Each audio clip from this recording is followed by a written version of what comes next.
Hello everyone, and peace of Christ all of you. Today our video is going to be short, just to share some information with those who need it. In Islam we have many stories, and all those stories are coming from somewhere. All of Islam actually is coming from somewhere. Muhammad, he claimed to be a prophet, but yet this prophet is so good in collecting his stories. 95% is a fairy tale stories, and he added to his own religion, and he claimed that this is from his God. And the story of the man who is called Al-Khidir, which mean in Arabic mean green, prophet green. Al-Khidir mean the green. Why he was called the green? And you know, if we understand why, then we will understand what kind of a prophet Muhammad is. So if we go to the hadith and we find out what Muhammad said about this story, we will notice the following. The Prophet Muhammad said, Al-Khidir, which means the green, was named so because he sat over a barren white land, and it turned green with the plantation after his sitting over it.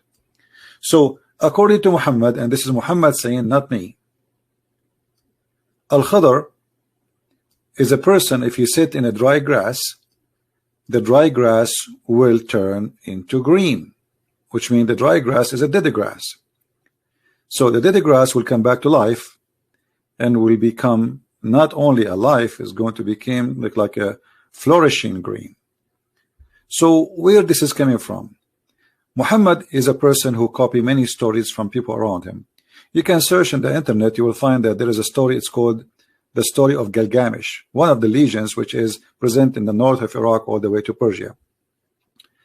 Gilgamesh simply is a person who was looking for the fountain of youth or the fountain of life, and he found it in what's called, the location is called Al-Bahrain, and this is exactly mentioned in the Quran, where we will find the story about Moses, who was sent by Allah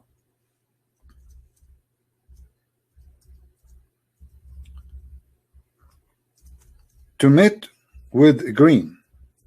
And green obviously is way higher than Moses, to the point Allah, he told Moses that, you know, if you want to learn, okay, well, I will let you go and meet and learn from him. And Moses, when he met him, he asked him to follow him so he can learn.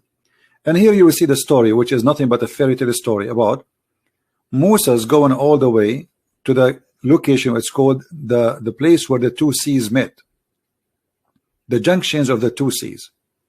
And this is exactly what it's called, the name of the country today. In Arabic we call it Bahrain. Bahrain is not far away from Iran, not far away from Qatar, not far away from Saudi Arabia. Actually now they have a bridge between Saudi Arabia and Emirat, and sorry, Bahrain. So this is exactly, the name is mentioned in the Quran. And the story of Al-Bahrain is very ancient story, that there was there a fountain of life. Whoever drink from it, he live forever. And there's only one person he was able to find this fountain, and his name is Mr. Green. So here you will find the story how Allah, he sent Moses, and he asked him to take with him a whale, not a fish, as it says here. In Arabic it says hut. And then when they went to that area, Moses, he do not know how to find this person, Al-Khidir.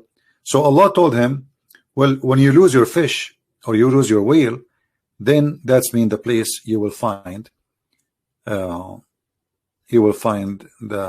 servant Al-Khidir, which is a higher than Moses. So when he went there, simply the story says that the fish came back to life, or the whale, and because some waters touched the fish, and the fish came back alive. And you can read the story. This is chapter 18, and you can read from verse number 61 all the way to the end of the story. However, if we go, we'll find more details about this story in Sahih al-Bukhari, where the Sahih al-Bukhari make it so clear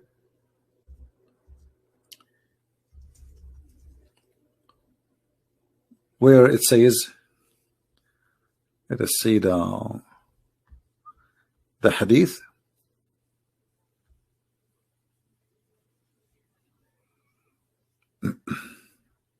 All right, here we go. We mentioned this just in the previous video today, that we talk about it a little bit, but it doesn't hurt if we talk more, so people will learn and take notes. So according to the story here, as we see,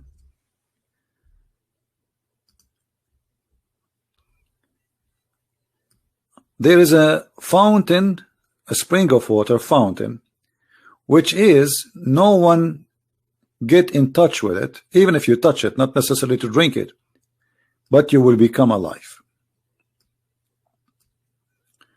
And the Prophet said that, you know, this fish, some drop of water fell into it, and then this is how this whale or fish run away.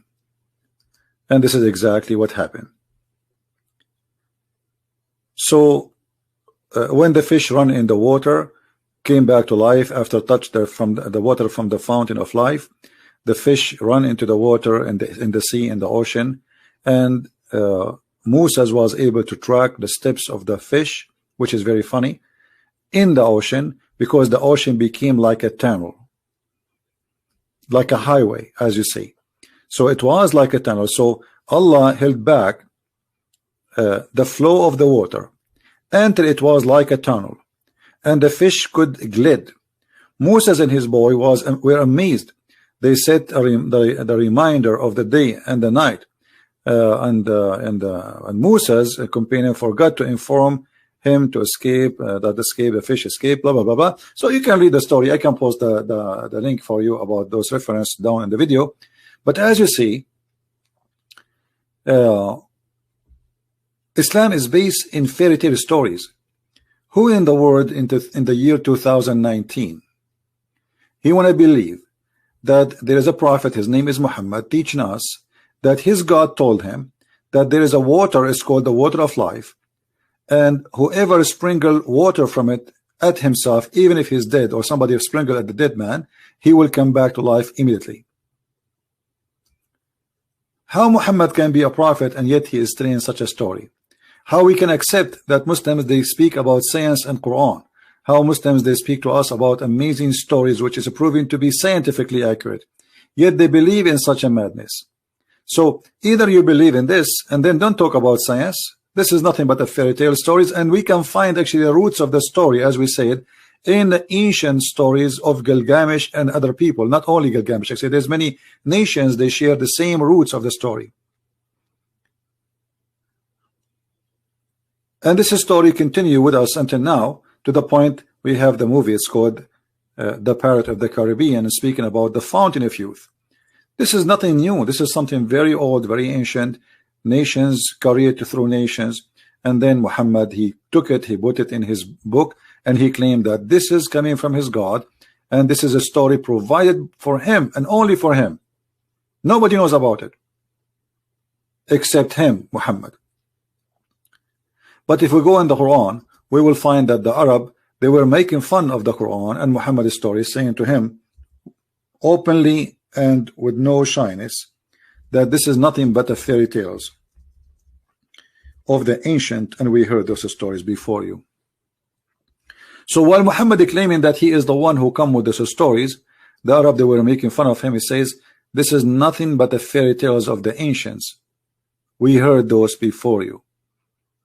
All right, and as you see, there's many verses in the Quran saying that. Not one, not two, not three, not four, not five, not six. Many verses saying, the Arab saying to Muhammad, this is nothing but the tales of the ancient. And even we heard that before you, you know, from generation before you. So try something better. If you go to chapter 23, verse number 83, it says exactly what I said to you.